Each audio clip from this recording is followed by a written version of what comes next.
Well, hi there, everybody. Welcome to the latest edition of the Gary Neville Podcast. We're here at the London Stadium, where Liverpool have just won their second away game in 3 days and starting to look as though they're back on track, Gary. Yeah, I think the victory at Spurs on Thursday evening was a big one. You're going there with a makeshift defence and coming here again with it today and performing so well. They were controlled through this game. Might have been a little bit worried if you were a Liverpool fan, probably 50, 60 minutes in when they were just passing a little bit too much. And obviously Mane not here, Firmino not here. You wondered where the goal was going to come from. But Mo Salah has just completely changed the direction of this game in terms of it was drifting a little bit. But he's been absolutely brilliant in that 15-minute period where he got the 2 goals.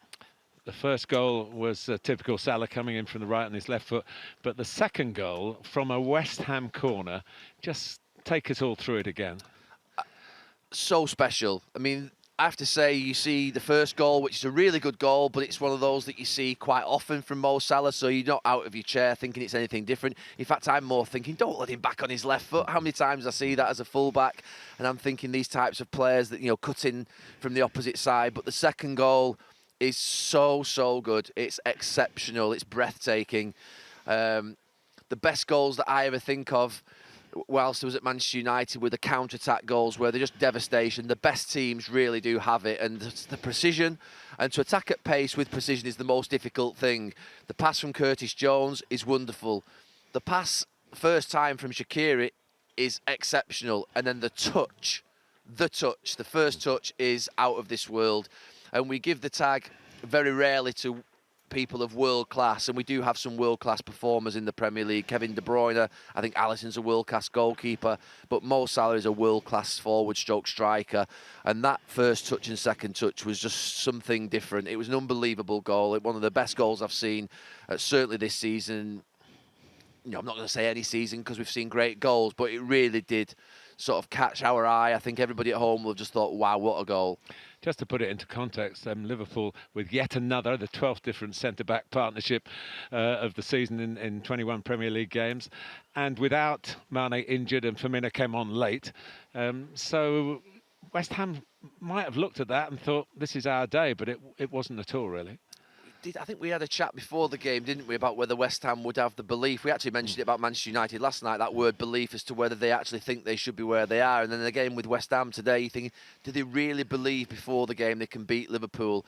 And it was almost, for first half, it was almost like we're okay, we're in the game, they're not hurting us, and that was enough. But it's not enough. They had to go and disrupt those centre-backs and cause them problems. And I thought that Antonio, with the right service, could have caused real problems with Benrahma and Fornals, Bowen. I just thought they must have some joy here today against those Liverpool centre-backs, and they didn't. Phillips did really well. Henderson was so steady, so solid, read the game brilliantly, looked like a seasoned centre-back. And it was a comfortable game for Liverpool. I know they conceded one late on, but really that was just a consolation goal. And well done to Liverpool, because whereby they've got different personnel in those positions, the structure is still the same. They're still pushing up the pitch. They're still playing that high line. They're still pressing the game. They're still compact from back to front. They're still sustaining attacks. They're doing the same things, even though they've got different personnel. And that's credit to the players. It's credit to the coach.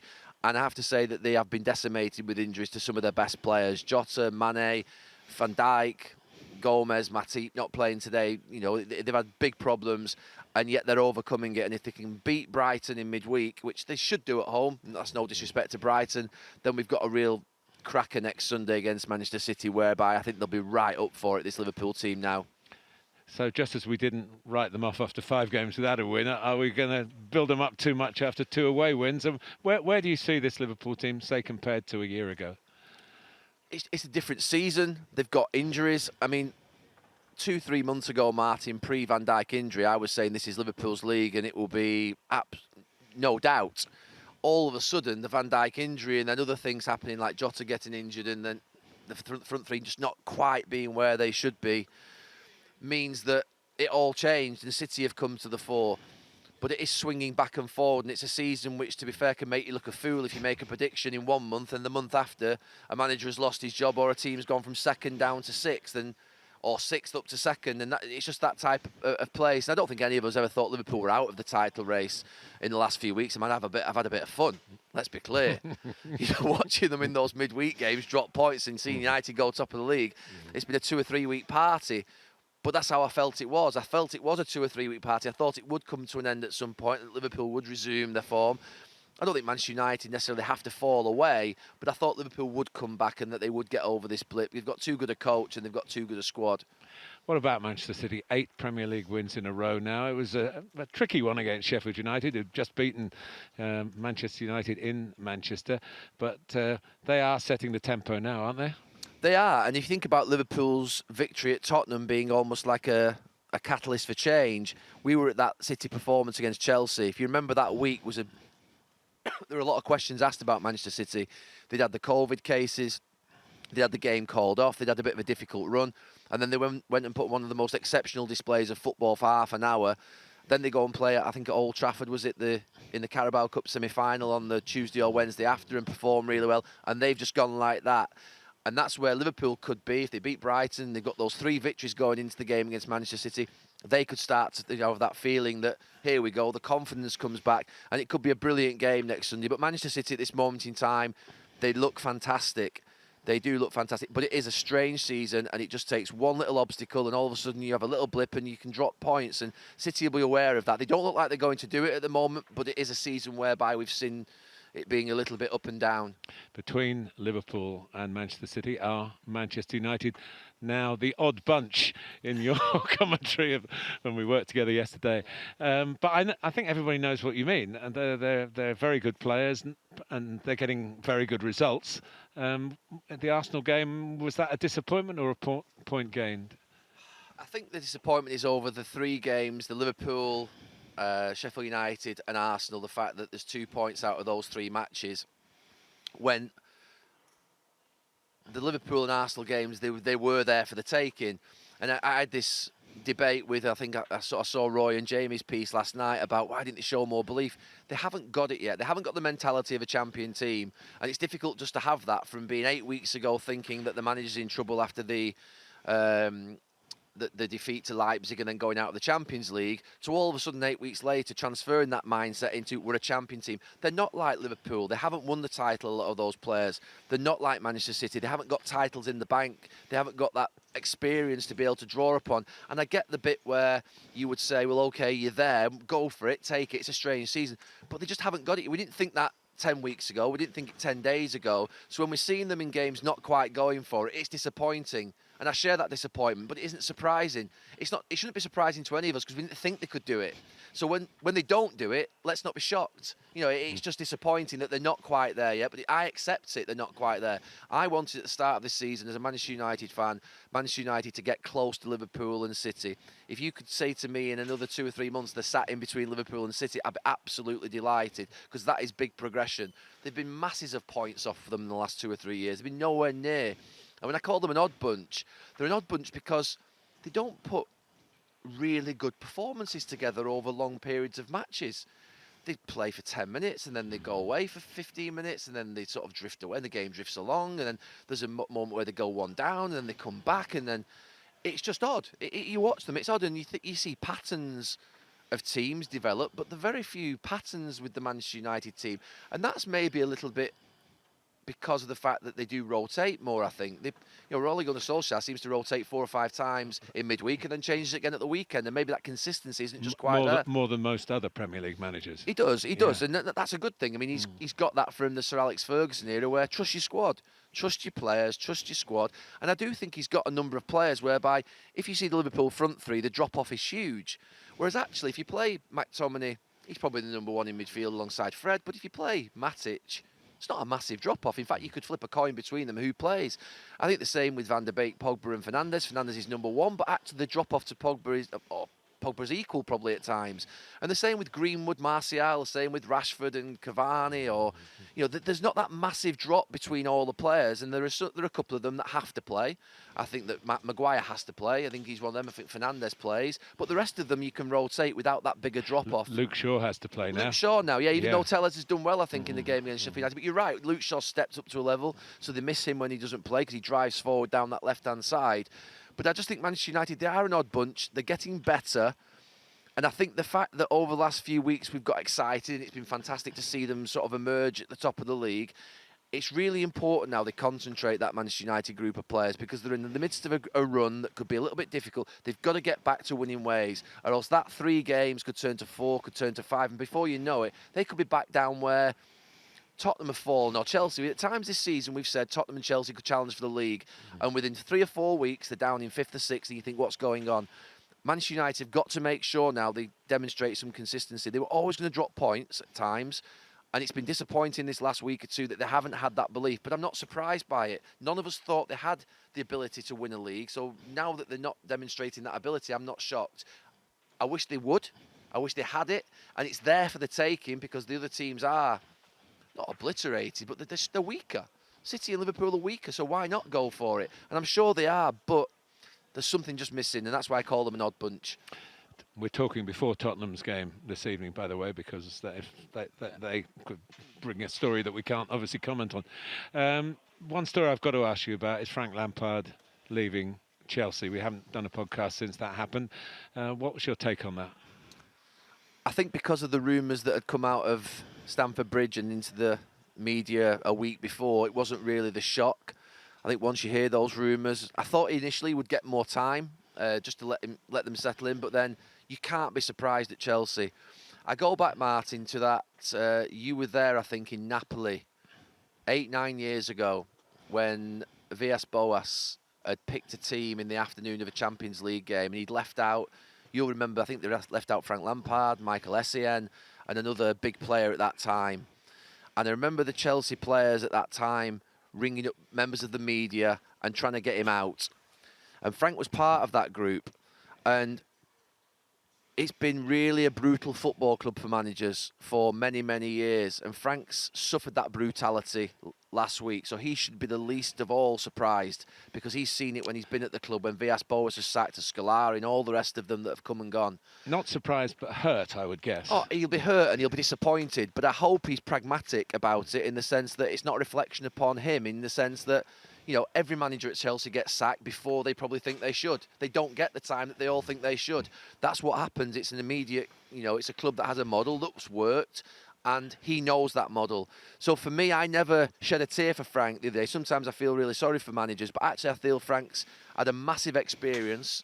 He's had a great experience at Derby, he's had a great experience at Chelsea, and where he's at now in his managerial career is that he's a lot further ahead than most English managers have been. And that's a real positive. We should not look upon Frank Lampard in any way, shape or form as being further forward in his managerial career, better for it. And in his next job, he'll have more experience, he'll have, you know, more ideas, he'll have more ways of dealing, different ways of dealing with people. We've got to try and build up young managers' careers to a point whereby they become experienced, so they can get to this level of, you know, Jurgen Klopp and Pep Guardiola and these types of exceptional coaches. Brendan Rodgers is doing it at Leicester. Doing a fantastic job, but he's had many good jobs along the way, and he's been sacked, he's been let go, and he's had difficult moments. And Frank's just got to make sure now that the next club that he picks is a good one. That's the key for Frank Lampard. Take the experiences that he's had. He's had amazing experiences. He did a great job at Chelsea last season. It is harsh, but it's not harsh at Chelsea, because that's what Chelsea do. What about Thomas Tuchel then? He's played two home games that probably Frank Lampard would have hoped to get 6 points from. He's got 4. They've not conceded a goal. He's made some changes. Alonso's come back in from the cold and scored a goal. You know, do you have an impression of what kind of football he'll bring? The first thing to say is that I was critical, and you know, on this podcast a few years ago about the quality in the Premier League. However, the minute that Jurgen Klopp, Pochettino, Jose Mourinho, Pep Guardiola, now we've got a new coach at Chelsea, when you bring the level of coaching, the quality rises. Irrespective of whether we've got the biggest transfer fees, the quality of the coaching rises, the quality of the player rises, and I think that the addition of top quality coaches in the Premier League should be the absolute must, more than the players, because I think they'll get the level out of the players. We've seen Jurgen Klopp do that at Liverpool with a net spend that's modest compared to some of the clubs in Europe. So for me, the addition of another top coach into the English game is good. You know, we want to see that balance, don't we? We like the idea of Ole Gunnar Solskjaer getting a chance, and John Terry's now at Aston Villa, and Michael Carrick's at Manchester United, and Frank Lampard was at Chelsea, Steven Gerrard at Rangers. There was a time in my first few years out of football where it looked like the media and the pundit analyst route was the only way to go. However, now we're seeing a lot of players. My brother's now obviously in management for the last few years. Ryan Giggs is at Wales. We were seeing some of the great Premier League players of that era now coming in. Mikel Arteta at Arsenal. I like the blend of the young ones having a go against the best ones, the Peps, the Guay. It's a really good blend we've got at the moment. So seeing Thomas Tuchel, yeah, come into the Premier League is a welcome addition. Not at the expense of Frank Lampard, but we want to see great coaches because I think it really does lift the game in this country. Just a word on another manager who had a very good day yesterday, Steve Bruce. Had a tough time at Newcastle, but that win at Everton is certainly worth your comment on because it looks as though they played very well, and Callum Wilson, who is a good goal scorer, delivered on the big day. It's a tough place to go and win, and it was a very important result for Steve. He needed it. He needed it. We did a piece on Monday Night Football a few weeks ago whereby, it became about sort of, Benitez versus Bruce. And it's not really about Benitez versus Bruce. The points that they've achieved at the club are similar. Some might say the style is different. Some might say Steve Bruce has had more money. Some might say Rafa Benitez is a sort of coach that's been at the very top of the game. And, Steve Bruce obviously would be on less money and less expectations. So it almost equals itself out. But for me, Newcastle's problems are not down to the manager. They haven't been for years. And the biggest problem that I've had with Newcastle in the last 6, 7, 8 years doing the commentary when I've been and going up there, probably is my experience of going to Newcastle are that it's the most passionate, one of the most passionate places to go and play football, watch football. So when you see some of the stuff that's been served up in the last 7 or 8 years, where it looks like the fans are beaten before the start of a game, it looks like the players are a little bit lethargic, and that energy's not in the stadium. They need the energy in the club. And that isn't going to change through a manager coming in or a manager not coming in. So I think that Steve Bruce, to be fair, he gets a bit of a tough ride at the moment. And I think that they are where they probably would be under most managers. Newcastle fans will disagree with that. I know they'll disagree with that. They think they should be doing better. But Newcastle fans should always think they should be doing better. But the major thing that will need to change at Newcastle will be the ownership to really drive that club forward. Because once you have that energy in the club, the energy comes from the top. And if the energy's not there at the top, you really are struggling. The energy's come from across from me here, from you. Thank you for keeping me energized. And I want to say we got some great news before the game because you told me some great news about you having the vaccine last week. Tell us about your experience because you're the first person that I've met actually that's had the vaccine. I qualified through age, which is not something I'm particularly proud of, but I suppose it has its advantages. It should be through excellence. It was a very easy experience. It was just like any jab going on a holiday if you have to have something for a particular country. Very well organised by the National Health Service and by Public Health England. No delay. One really important thing, they give you 15 minutes afterwards just to make sure you're okay. No adverse reaction. I had absolutely no reaction at all. 8 days ago, feeling great. And to be honest, I was a bit, like a lot of people in this country, a little bit concerned. Yeah, has it been developed quickly, too quickly?